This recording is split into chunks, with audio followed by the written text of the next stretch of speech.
Magandang umaga po sa inyong lahat mga kaibigan, mga kapatid, 'no. Tayo po ay nagpapasalamat muli sa ating Panginoon at tayo po ay dinala at tayo po ay nandito ulit sa ating pong programang Mga Pangakong Di Nabibigo, 'no. Ito po ang iyong Kuya Bong at, ngayon ay, patuloy tayo na mag-aaral ng salita ng ating Panginoon, 'yan. Ano po ba ang mga karaniwan na mga tanong ng mga tao ngayon? Ito ay mga tanong, 'no. Bakit ako palaging nalulungkot, 'no? Ito ay isa sa mga tanong ng mga kapatiran at mga kaibigan natin ngayon, 'no?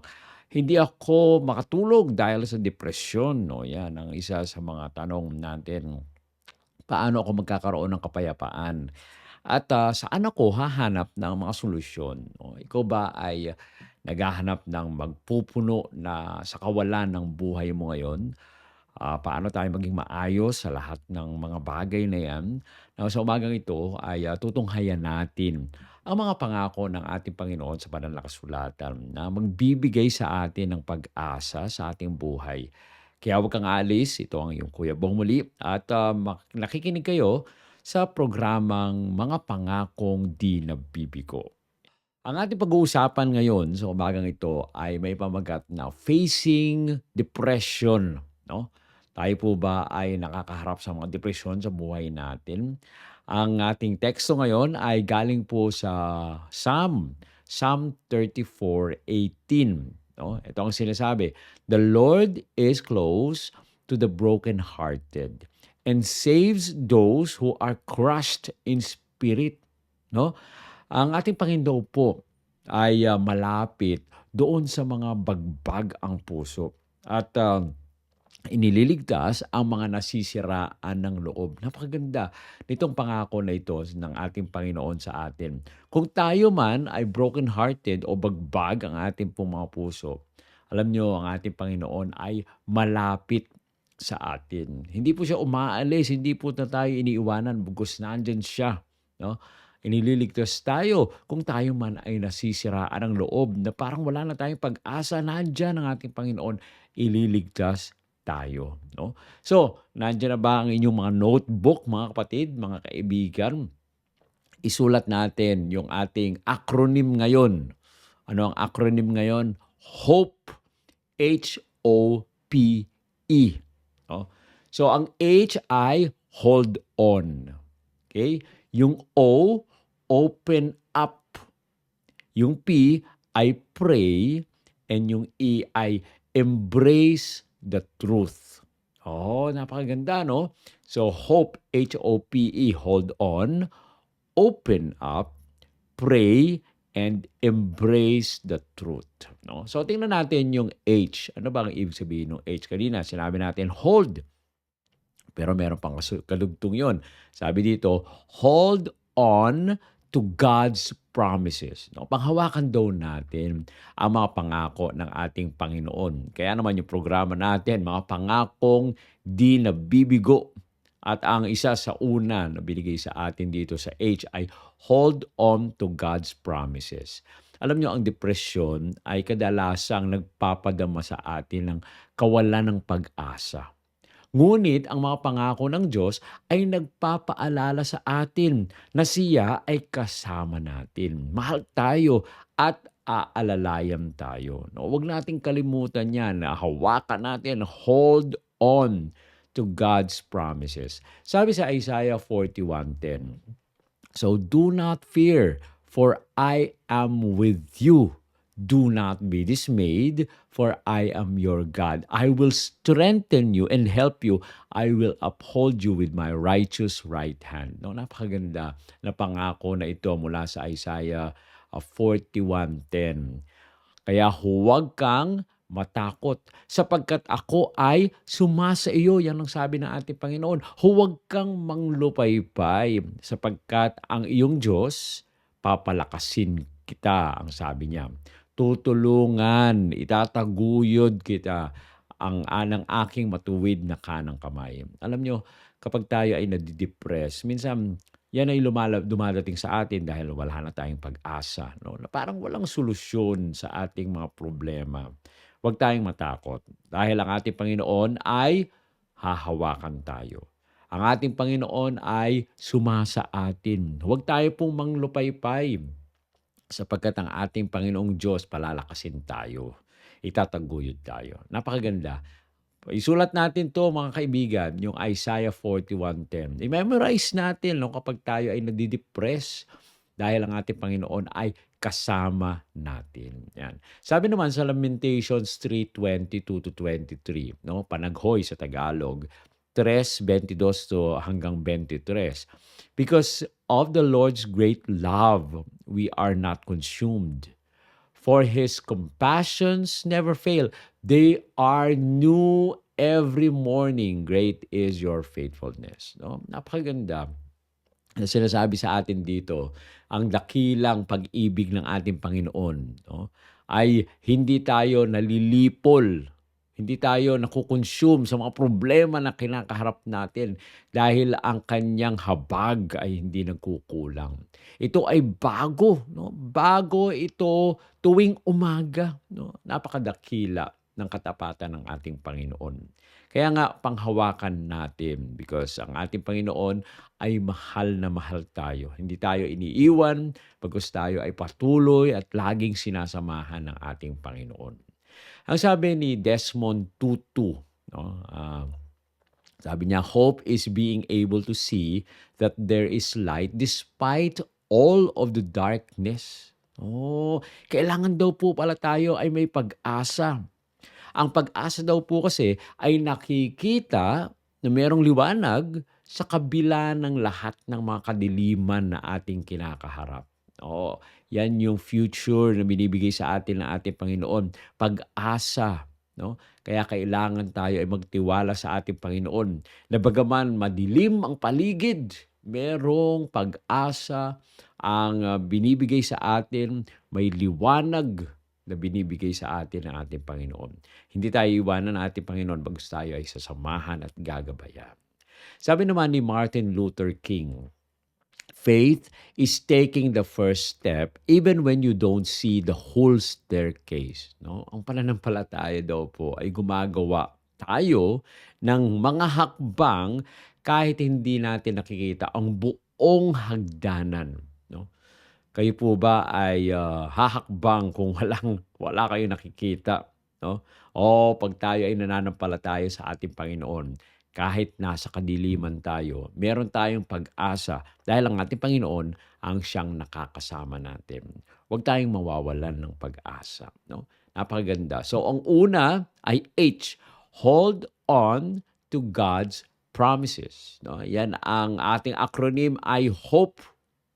Hold on to God's promises. So ang pangalawa naman ay O, open up to God and others. Oh, kailangan daw po nating magsalita. Ibukas po natin ang mga puso sa ating Panginoon. At doon naman sa pili natin na ibang mga tao. Hindi naman po kasi lahat. No? Siyempre, lahat ng ating pong mga kasalanan, lahat ng ating mga hinaing, lahat ng ating pong nararamdamang mga pagdurusa, ibukas natin ito sa ating Panginoon. Wala tayong pipiliin. No? Pero may mga pagkakataon din naman na may mga kaibigan tayo na marunong sila at nagmamalasakit. Sila po ay nag-a-advise. No? Sa mga magitan nun, magbukas din naman tayo sa kanila. No? Na merong mga kaibigan na rin naman tayo o mga kakilala na hindi natin pwedeng pagsiwalatan ng ating mga damdamin. No? Pinipili rin po natin yan. Ang depression ito po ay dumadami o umuunlad kapag tayo po ay humihiwalay sa iba. No? Lalo tayong nadidepress kapag malayo tayo sa kamag-anak, sa mga kaibigan.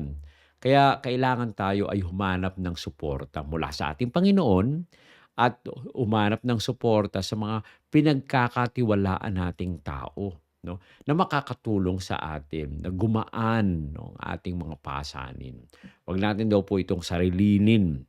Kailangan ay mag-open tayo sa iba dahil hindi natin alam. No? Maaring yung mga tao na yun na pagsabihan natin ang ating pong problema ay meron silang solusyon dahil sinabihan sila ng ating Panginoon. At sila ay dinirect ng ating Panginoon na sila ang maging daan na maging solusyon sa ating mga problema. Kaya open up to God and others. Yan. Sabi sa Galatians 6:2, carry each other's burdens, and in this way you will fulfill the law of Christ. No? Napakaganda, no? Magdala daw po tayo ng mga pasanin. Dalhin daw po natin yung pasanin ng bawat isa. Dahil sa ganitong paraan ay natutupad ang kautusan ng ating Panginoon. Now, kung hindi man kayo namumroblema at meron kayong nakita ng mga tao na may problema, tulungan po natin sila. Dahil sa yung burden na dala-dala nila ay magiging magaan kung atin silang tutulungan. No? Now, kung tayo naman ay merong burden, may pasanin, ay i-share din naman natin to sa iba. At siyempre, bago naman kayo mag-share, ay hilingin nyo ang direksyon ng ating Panginoon. Hindi sa lahat ng mga problema ay ibibigay nyo, isasabihin nyo sa ibang mga tao dahil may mga pagkakataon na iba pa lang iniisip ng mga tao na yun. Lalo pa kayong babagsak sapagkat sasabihin nila sa kung kani-kanino na iba ang pagkasabi at iba ang magiging reaksyon. Kaya napaka-importante din naman.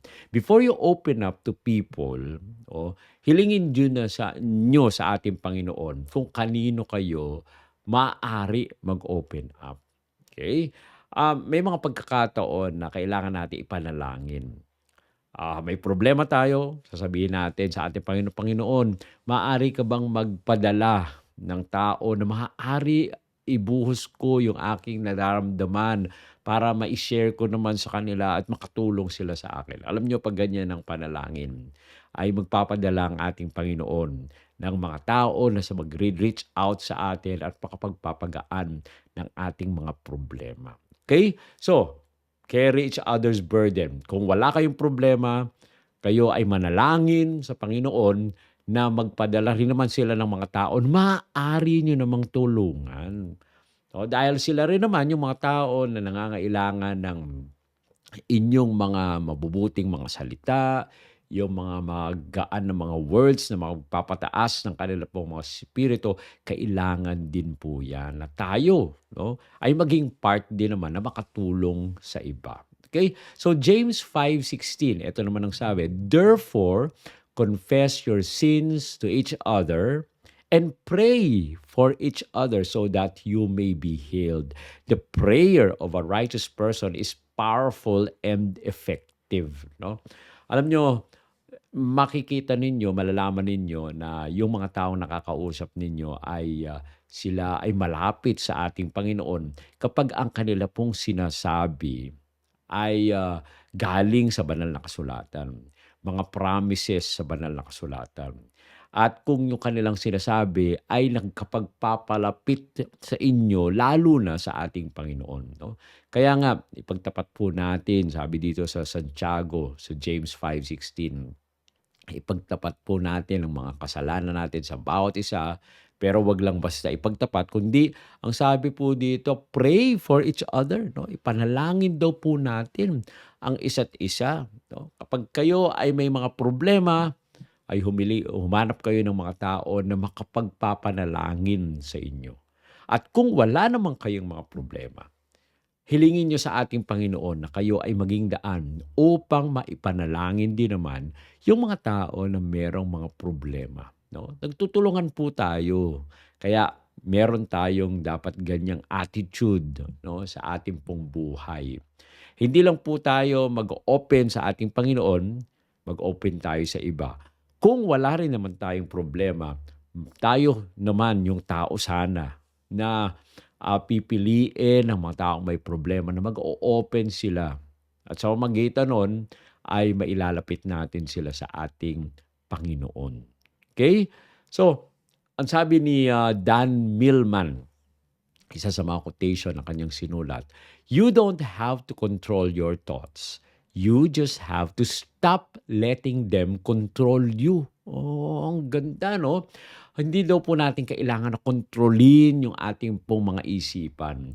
Kailangan lang nating itigil, o pigilan na makontrol tayo nung mga bagay-bagay na iyon na nagkokontrol sa atin.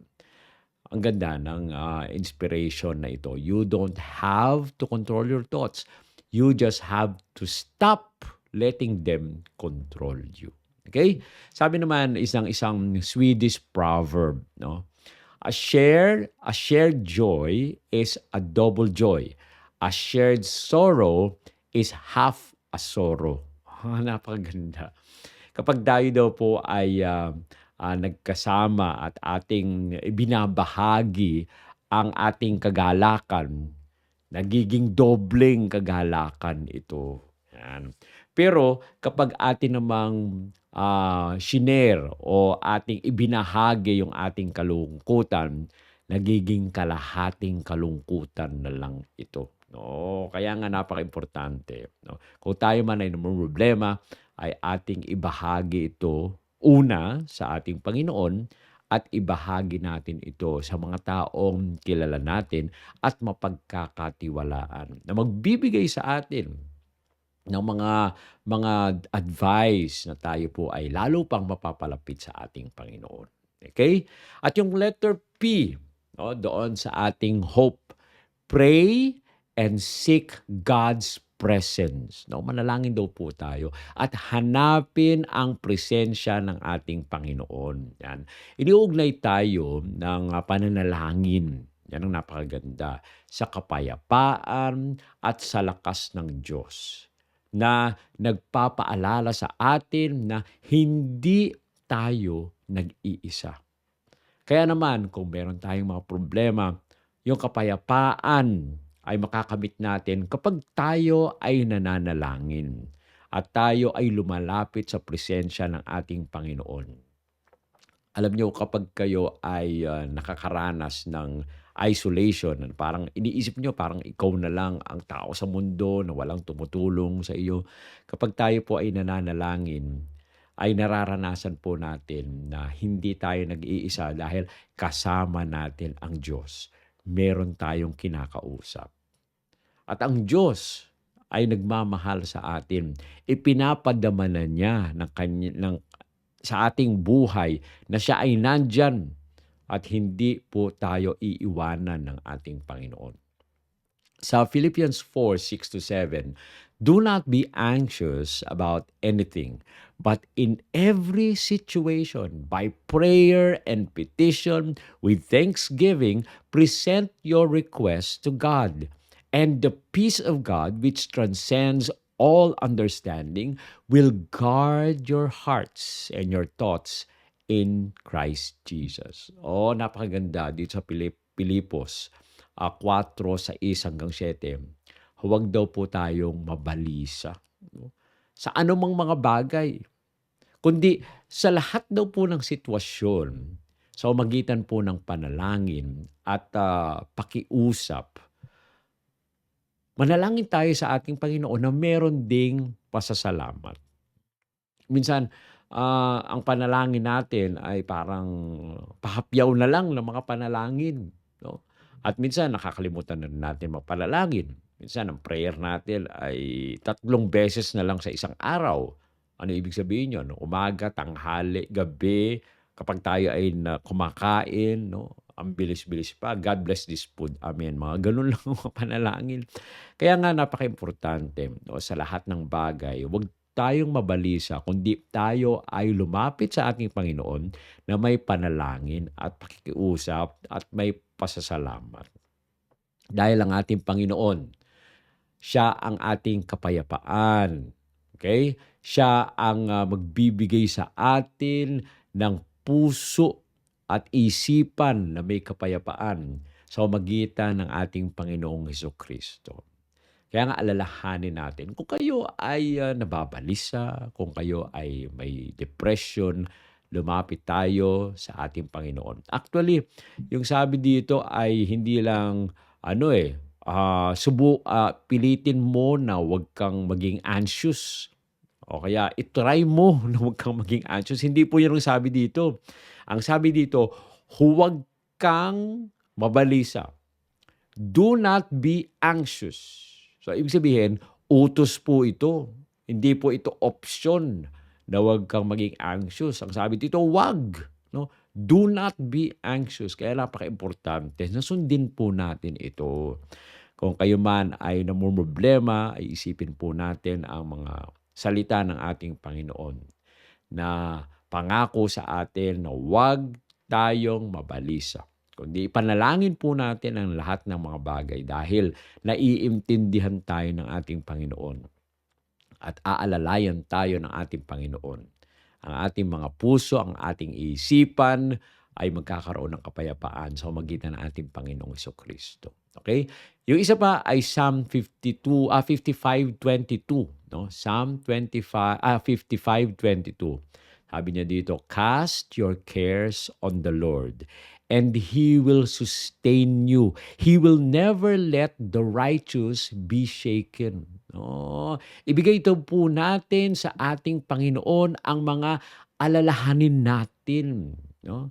At alam natin na aalalayan tayo ng ating Panginoon. Hindi tayo hahayaan. Ang mga matutuwid ay hindi hahayaan ng ating Panginoon. Pero iniisip nyo ba na parang hindi naman ako matuwid, ako ay makasalanan. Alam nyo kapag kayo ay tumanggap sa ating Panginoong Jesucristo, hindi yung kasalanan ninyo ang nakikita ng ating Panginoon. Ang nakikita ng Diyos Ama ay yung kanyang anak na matuwid.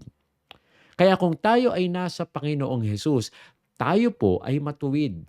Hindi dahil sa magaling tayo, hindi dahil sa malinis tayo, kundi kasama natin ang ating Panginoon na siyang nagtatanggol sa bawat isa sa atin. Kaya wag po nating isipin na tayo ay makasalanan. Dahil kung tayo ay nasa Panginoong Jesucristo, no, we are righteous. At ang sabi dito sa Psalms, He will never let the righteous be shaken. No? Tayo po yun dahil kasama natin ang ating Panginoon. Ang sabi ng isang unknown author, prayer is the bridge between panic and peace. Kapag po tayo, kung nasa gitna kayo, nandito yung panic, nandito yung peace. Ang nagbibigay no ng tulay para kayo makalipat mula sa panic papunta sa peace ay prayer, no. So kung kayo ay nagpapanik, manalangin po tayo sa ating Panginoon and we will have peace. We will go down the bridge of prayer and we will reach the side of peace because we are praying. Sabi pa ng isang unknown author din, God is never blind to your tears, never deaf to your prayers, and never silent to your pain. Ang panalangin daw po, no? Hindi ang Diyos pala ay hindi kailanman bulag sa ating pong mga luha. Hindi kailanman bingi, no, sa ating mga panalangin. Hindi kailanman tahimik sa ating mga sakit na nararamdaman. Kaya nga napaka-importante, no, na tayo ay lumapit sa ating Panginoon. Dahil hindi pa man tayo nagsasalita, nandiyan lang ang ating Panginoon. Hindi pa man tayo humihiling, ang ating Panginoon ay naghahintay na ng solusyon na ibibigay sa atin. Ang kailangan lang natin, no, ay lumapit tayo sa ating Panginoon. At yung panghuli ay bilis-bilis po talaga ng oras, no, mga kaibigan. Embrace the truth of your word. Now, ang depression po talaga ay kadalasan nakakasira ng yung pagpahalaga natin sa ating pong mga sarili. Pero ang katotohanan na binibigay sa atin ng ating Panginoon nagpapatunay na mahalaga po tayo, na minamahal tayo ng ating Panginoon, na meron siyang layunin para sa bawat isa sa atin. Sabi sa Psalm 139:14, I praise you because I am fearfully and wonderfully made. Your works are wonderful. I know that full well. Kailangan po tayong pumuri sa ating Panginoon dahil nilikha tayo ng ating Panginoon. Kahanga-hanga ang gawa ng ating Panginoon. Kaya tayo ay patuloy na sumamba at pumuri sa Kanya. Yan ang sabi sa Psalm 139:14. Ang sabi naman sa Jeremiah 29:11, For I know the plans I have for you, declares the Lord. plans to prosper you and not to harm you, plans to give you hope in a future. No? Kung kayo man ay nalulungkot, may plano ang ating Panginoon. At ano yung plano niya para sa bawat isa sa atin? Na tayo ay umunlad, na hindi tayo mapahamak, no? At tayo ay bigyan ng pag-asa at kinabukasan. Panghawakan po natin ito. No?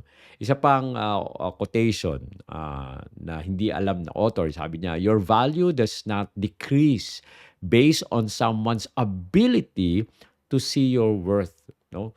O kung tayo ang tinitingnan tayo ng mga tao na parang mababa lang po tayo, hindi po bumababa yung worth natin because ang worth natin ay mataas.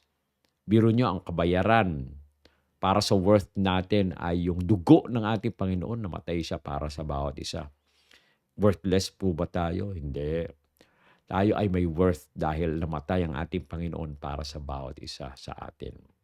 Sabi ni Maurice Mandel, the darkest hour has only 60 minutes. Oh, kapag ka madilim ang oras, 60 minutes lang po yan, magkakaroon ulit ng liwanag. Kaya napaka-importante po mga kaibigan na lumapit tayo sa ating Panginoon. No? So alalahanin nga po natin yung hope, yung acronym natin na hope. H, hold on to God's promises.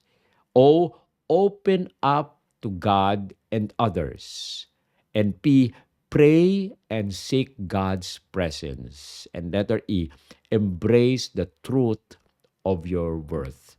Alam niyo po, ang pagharap natin sa depression ay hindi po actually ito madali.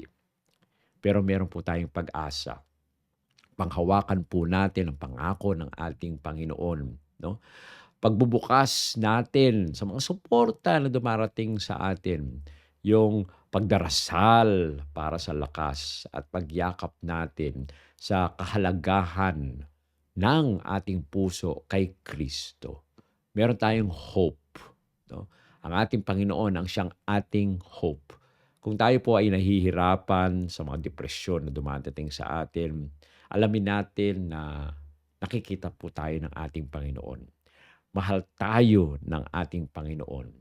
Gusto niya na tayo po ay maging gumaling sa mga depression na ito. Ano ang dapat natin gawin? Lumapit po tayo sa Kanya. Tayo po ay patuloy na magtalaga ng ating sarili sa Kanya dahil siya ang kasama natin. Tayo po ay manalangin.